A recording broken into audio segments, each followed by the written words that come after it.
নমস্কার, সকলকে স্বাগত শর্মিলার রান্নাঘরে। আশা করি আপনারা সবাই খুব ভালো আছেন। আবারও চলে এসেছি আরেকটা রান্নার রেসিপি নিয়ে। আজকে আমরা আপনাদের সাথে শেয়ার করব একটা নিরামিষ রান্নার রেসিপি। আজকে করব সজনে ডাঁটার চচ্চড়ি। চলুন তাহলে দেখে নেওয়া যাক এই রান্নার জন্য আজকে কী কী লাগছে।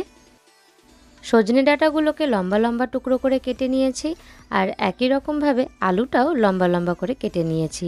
আর মশলার জন্য লাগছে কালো সর্ষে, সাদা সর্ষে আর কাঁচা লঙ্কা, আর রোজকার মতো নুন হলুদ এগুলো তো লাগবেই। এইবার চলুন আগে মশলাটা তৈরি করে নেওয়া যাক।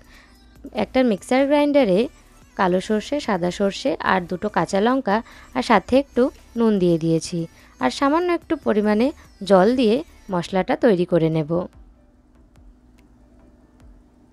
মশলার পেস্টটা তৈরি হয়ে গেছে।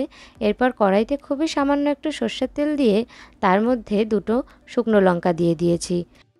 এরপর দিয়ে দিয়েছি কালো জিরে ফোড়ন। এরপর আলুটাকে ভালো করে একটু ভেজে নেব। আলু ভাজা হয়ে গেলে সজনে ডাঁটাগুলোকেও এর মধ্যে দিয়ে দেব। আমাদের ভিডিও যদি আপনাদের ভালো লাগে আর আমাদের রেসিপি যদি আপনাদের ভালো লাগে, তাহলে আমাদের চ্যানেলটিকে সাবস্ক্রাইব করতে কিন্তু ভুলবেন না। আর সাবস্ক্রাইব করার সাথে সাথে পাশে থাকা বেল আইকনটিকেও প্রেস করে দেবেন, যাতে আমাদের ভিডিও নোটিফিকেশান আপনাদের মোবাইলে সবার আগে পৌঁছে যায়। এর মধ্যে একটা কাঁচা লঙ্কাকে চিড়ে দিয়ে দিয়েছি, আর দিয়ে দিয়েছি স্বাদ মতন নুন। এরপর ওপর থেকে দিয়ে দিলাম ভাজা জিরের গুঁড়ো, আর এরপর এর মধ্যে দিয়ে দেব হলুদ গুঁড়ো। দিয়ে আবারও সম্পূর্ণটা ভালো করে একটু নেড়ে চেড়ে নিয়ে এর মধ্যে পরিমাণ মতন জল দিয়ে দেব। সবটা যখন একটু ফুটে উঠবে, তখন এর মধ্যে আগে থেকে বেটে রাখা সর্ষে বাটাটাও দিয়ে দেব।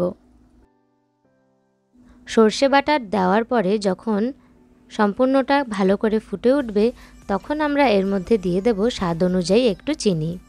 আর সজনে ডাঁটা যেহেতু একটু মিষ্টি মিষ্টি হয়, তাই মিষ্টির পরিমাণটা একটু কমই রেখেছি। আমাদের রান্না প্রায় শেষের দিকে। চলুন দেখে নেওয়া যাক সজনে ডাঁটাগুলো সেদ্ধ হয়েছে কিনা।